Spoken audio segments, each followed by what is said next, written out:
na promote na mabuti para lalong lahat ng mga Pilipino sa buong mundo panulit nila ang aking music video. Thank you po, maraming salamat talaga. Sino pong unang magtatanong? Yes, tanongin niyo Dito po. dito.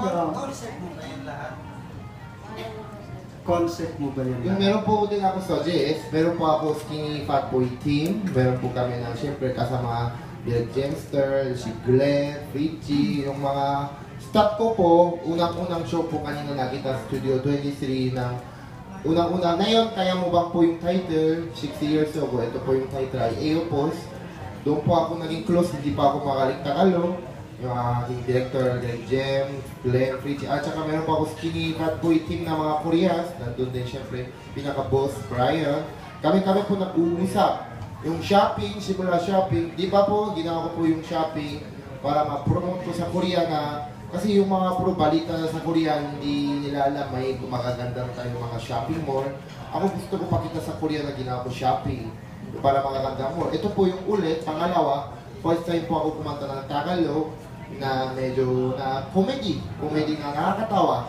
So ito po yung ginawa ko. Kaya dahil sa shopping, nagpupunta sa akin na kumontak sa akin KBS, Korea Broadcasting System. Hindi ako sure sa spelling, but KBS, nagpunta sila sa akin para feature nila ako. Nagpalabas na po isang linggo sa Korea, puro makaganda, mababait ng mga taga-ABS, mga friend ko sa mga Pilipino, na actually na matagal na balita sa Philippines, pero wala pa sila binabalita na puro balita kasi mga Yolanda, mga nangyari, na malulungkod lang. So, ito po, tinanggap ko po yung opportunity ng Screening Humanity sa Korea. So, ang haba ng sagot ko, sorry po, ito lang. Pero ginawa ko po Screening Humanity. Ipalabas na po money, pero kaya ang dami din Pilipino nagsusuporta sa akin, nagugulas ng KBS. Sino ba to? But ang dami ng comment ng mga Pilipino, ang dami nag-support. Kaya po ipalabas ulit sa KBS 2. July 1 po, 5 episode, 11 AM hanggang 2 PM, ipalabas po ulit nationwide sa buong Korea. Pagkatapos nun, ipalabas po sa KBS World sa buong mundo. At bukod doon, dahil sa shopping music video, ginawa ko for fun lang, para sa promote ko, yung lyrics ko kasi Korean, meron tayong magagandang mo, di ba ginawa ko shopping? So, nag-contact sa akin, ipalabas po ulit, pangalawang documentary ko sa Busan area, madami ng Pilipino magtitrabaho doon.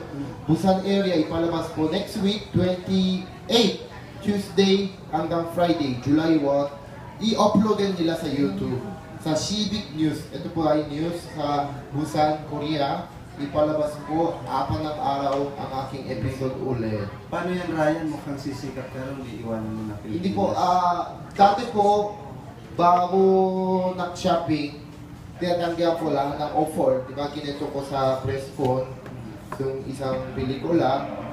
Tinatanggihan ko po mga offer ng Korea, pero tinanggap ko po yung documentary kasi naisip ko, siguro ito yung gusto ni Lord na i-promote ko din Philippines na maayos.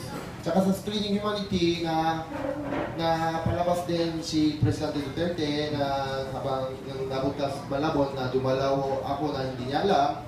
So nagugulat yung mga Korean mga press na sobrang dami talaga, mahal pala na nakita nila, na feature nila. Ang dami talaga Pilipino sa buong lugar ng nabutas Malabon na support kay Presidente Duterte. Kaya ako nagustuhan. Tsaka ngayon po, may offer sa akin ngayon, after palabas ng Screening Humanity, kinausap ko sa akin KBS ulit, morning show, live. Kinausap po sa akin na guest lang po. Tapos, meron po ako contact ngayon na isang teleserye, meron ako maliit ng role, parang cameo lang po. Bakit mo tinatanggihan? Tinatanggap ko pa po ngayon. Ngayon, tinatanggap ko mga offer, pero hindi pa sure kung tuloy, inaayos ko pa po. Kasi yung morning show, gusto nila kasama ang aking, may away po yata sa baba. Maraming salamat. Have a seat. Ayan. Ayaw mo. Okay, turn off natin. Okay. Maraming salamat po talaga. Sobrang salamat. Before anything Tutusin, check tayo dugo. Koreano to. Yung magulang ko kasi, tatay ko Koreano. Nanay ko Koreana. Pero may something ako Yung nanay ko, Kung niya sabihin sa nanay ko, nanay ko, ex niya, Pilipino. Eh, siyempre, mga ano, siguro may dugo na ako Pilipino. Ay, pero, hindi ko mahirap tanongin sa nanay ko eh. Siyempre, nakakahiya tanongin sa nanay ko, Nay, kung kayo ng boyfriend mo Pilipino, siyempre, mahirap tanongin sa kanya. Baka sakali kung sobrang deep relationship ang aking nanay nung time Pilipino, hindi ko alam kung sino man yun, siguro may dugo na ako.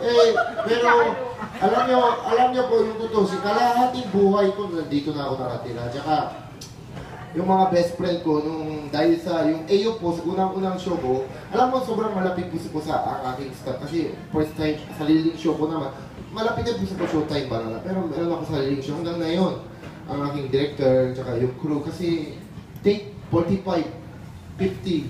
Hindi pa ako manood pero pinahintay nila, hindi sila mainis. Na-worry ako sa kanila kasi umabot kami 6 AM start, umabot kami 5 AM sa Dabutas. Walang isdahan. Amoy isda kami lahat ng staff.